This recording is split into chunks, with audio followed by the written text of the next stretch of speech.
नमस्कार, आप देख रहे हैं सी न्यूज भारत। मैं हूं आपके साथ ज्योति अरोड़ा।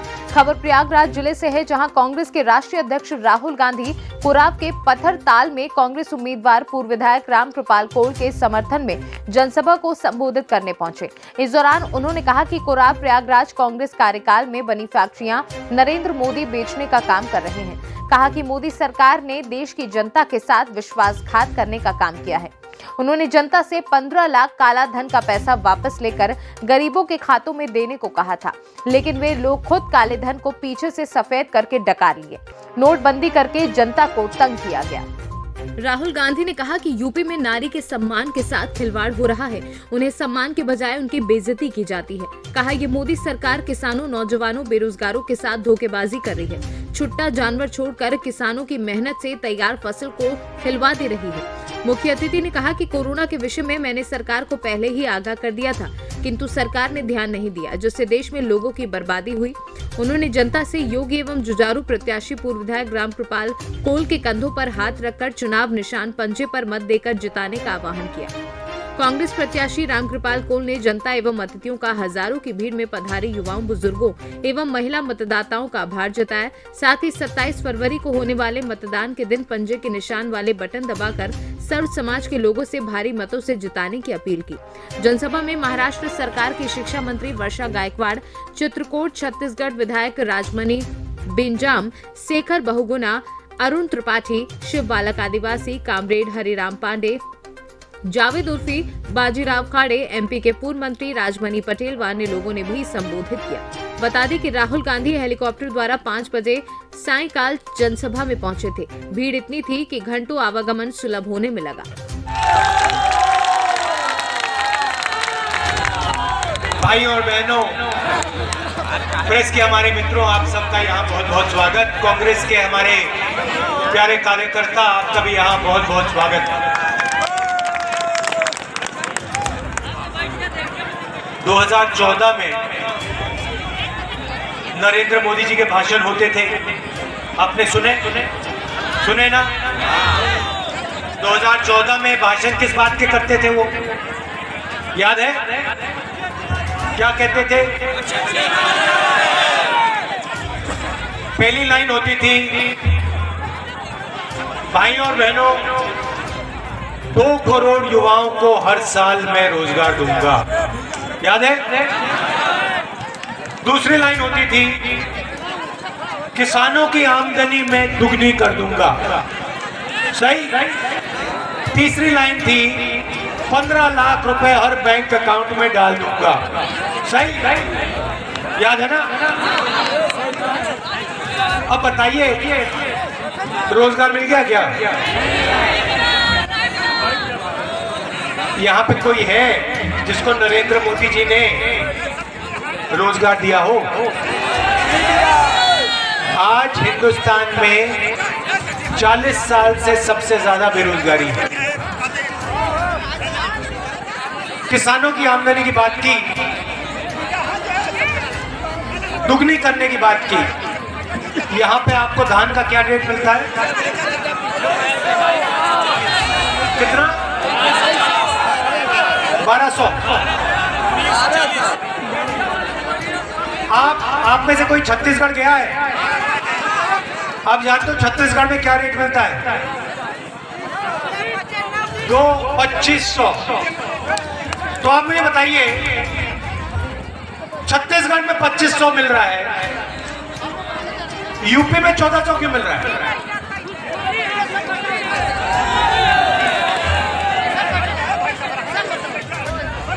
यहाँ पे आपको 1400 मिलता है, छत्तीसगढ़ में 2500। हम चुनाव लड़े छत्तीसगढ़ में, हमने वहां कहा कि कांग्रेस पार्टी की सरकार आएगी तो किसानों का कर्जा माफ होगा और धान के 2500 रुपए मिलेंगे। झूठ बोलने नहीं आया हूं, मैं आपका टाइम जाया नहीं करना चाहता हूं। मैं आपको सिर्फ दो तीन चीजें कहना चाहता हूं। पहली बात, जो हमारा किसान है वो देश को बनाता है, ठीक है? देश को वो भोजन देता है, देश को वो रोजगार देता है और देश को शक्ति देता है। नरेंद्र मोदी जी ने किसानों से कहा कि मैं आपकी आमदनी दुगनी करूंगा, और फिर सरकार में आए 3 काले कानून उन्होंने किसानों के लिए बनाए। देश के सब किसान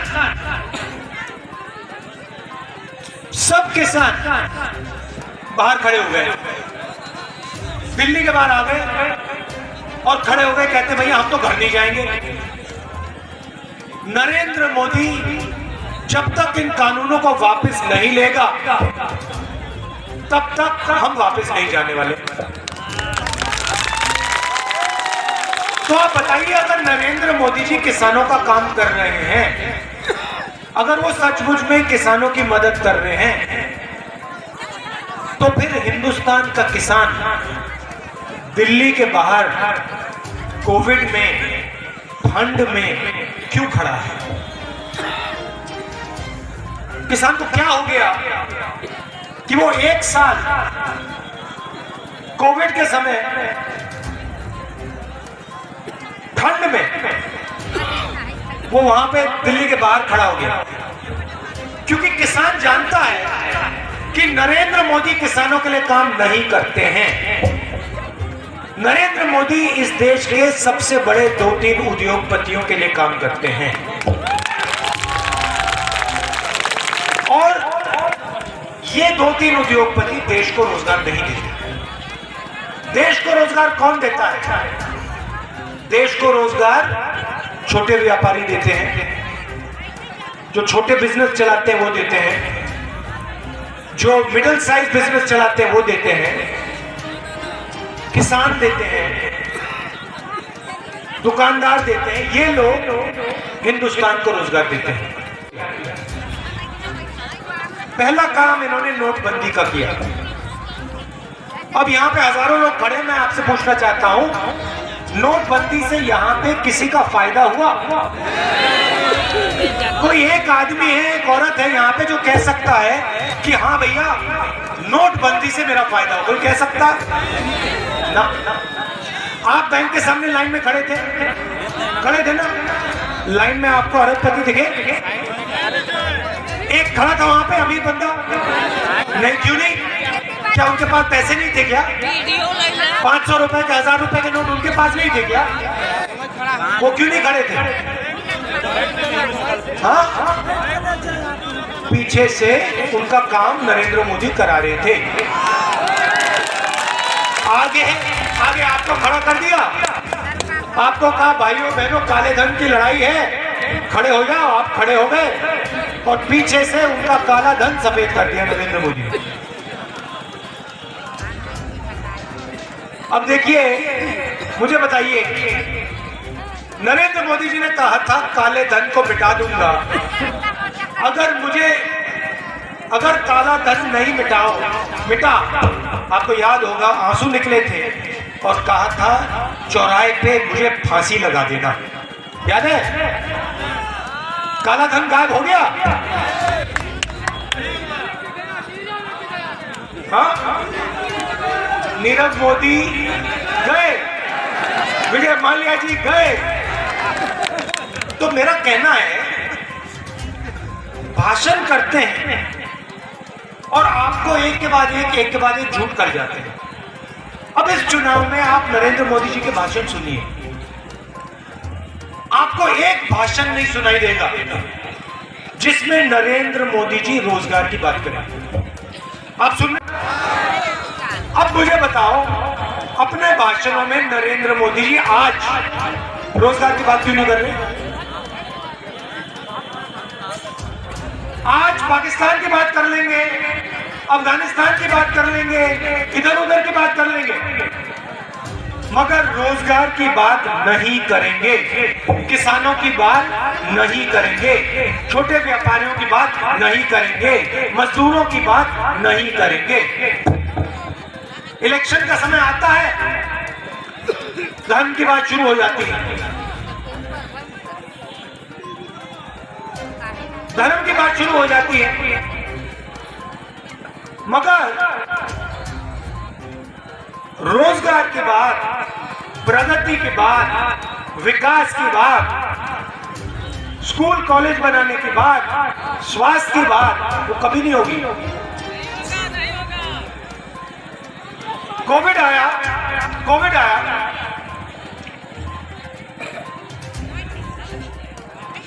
हिंदुस्तान का एक अकेला प्रधानमंत्री, पूरी दुनिया में ऐसा काम किसी और ने नहीं किया। हिंदुस्तान का प्रधानमंत्री खड़ा होता है, कहता है कोविड आया है, वायरस आया है, थाली बजाओ।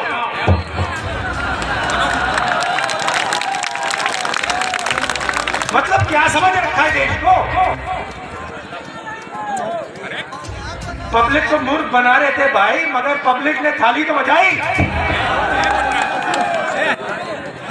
थाली तो बजाई पब्लिक ने ये थोड़ी बोला कि भैया कोविड है, थाली बजाने से कुछ नहीं होगा, थाली बजा दी पब्लिक ने। और देखिए, ये आपका जो प्रदेश है उत्तर प्रदेश, ये देश को रास्ता दिखाने वाला प्रदेश है। आप लोगों को पता नहीं, आप लोगों को बात समझ नहीं आ रही है।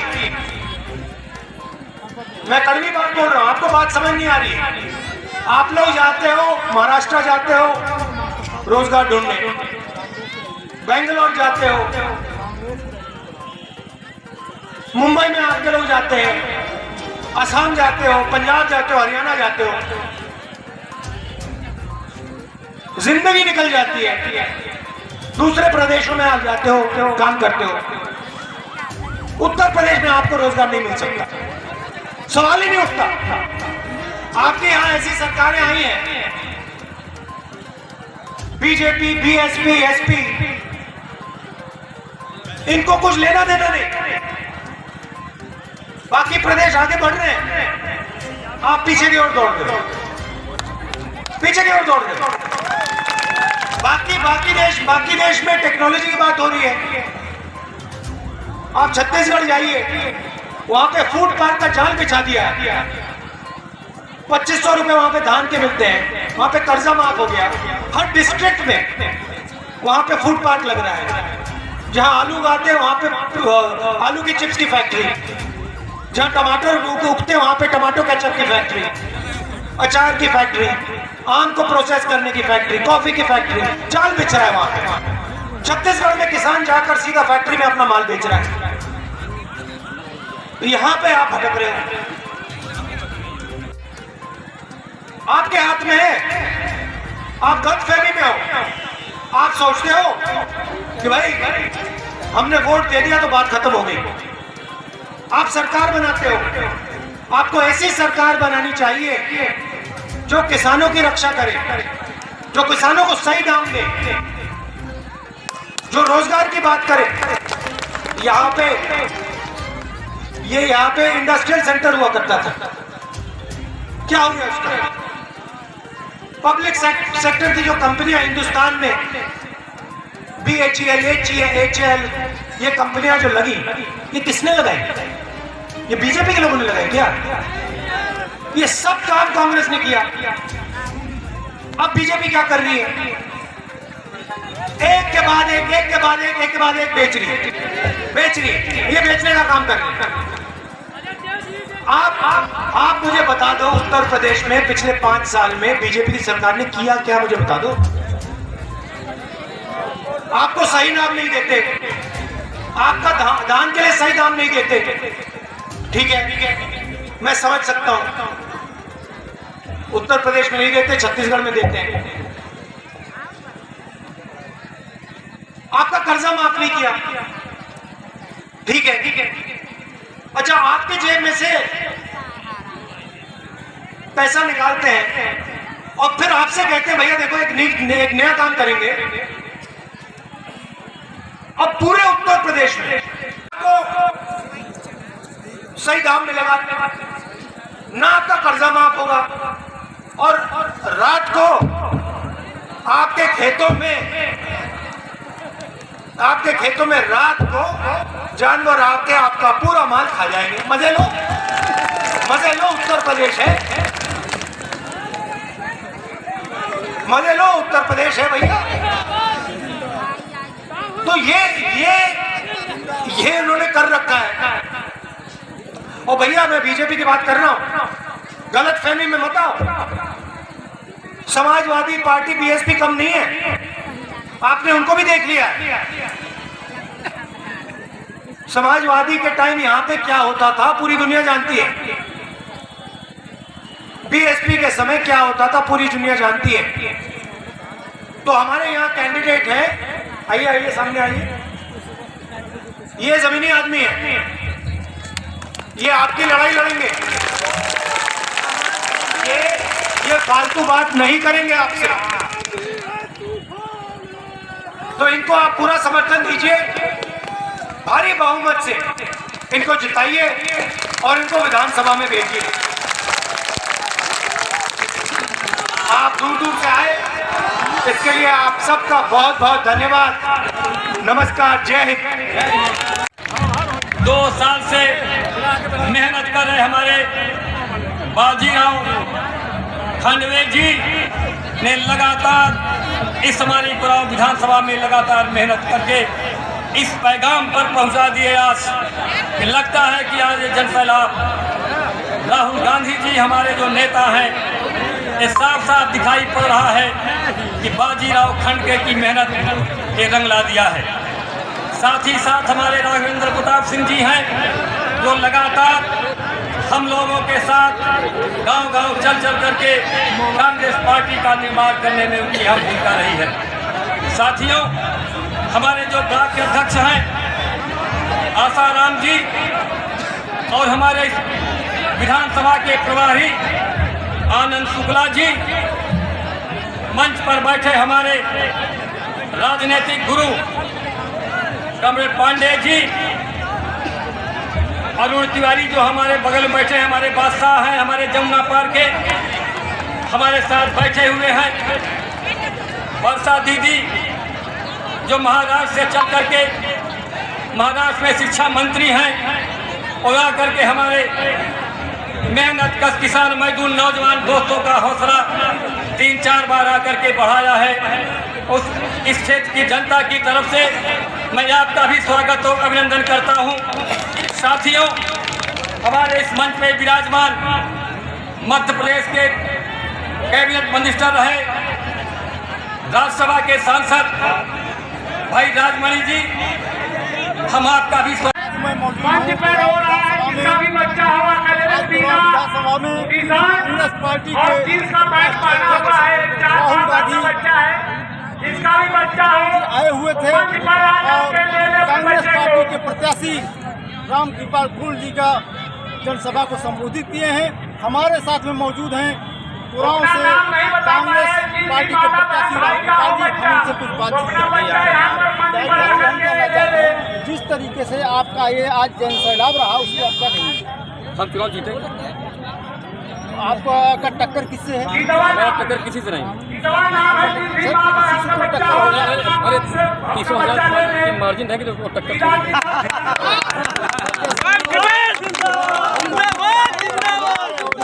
संबोधित किए तो कुराव के लिए उन्होंने क्या कहा? कुराव के लिए उन्होंने कहा कि हमारा प्रत्याशी जीतेगा, हमारी सरकार बनेगी। जो किसानों के लिए कहा, जो नौजवानों के लिए कहा, जो विद्यार्थियों के लिए क्या वो काम करेंगे, हम पूरा करेंगे।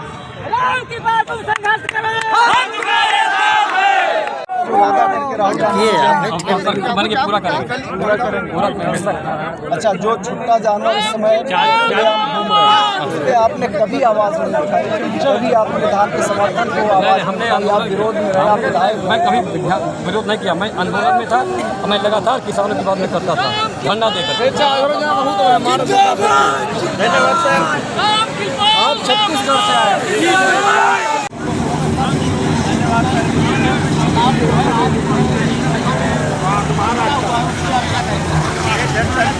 सैलाब से आप अंदाजा लगा सकते हो।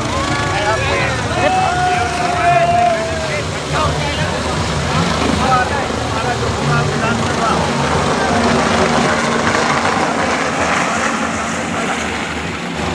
पहली बार होगा कि हम विधानसभा को कांग्रेस पार्टी के प्रत्याशी माननीय हमारे राम कृपाल जी जीतेंगे।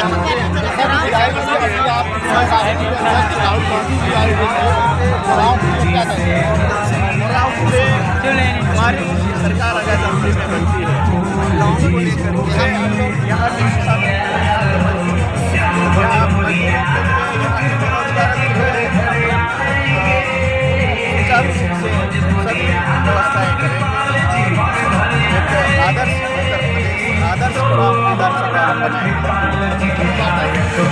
बनाएंगे। प्रयागराज से सीनू संवाददाता अनिल कुमार मौर्य की रिपोर्ट।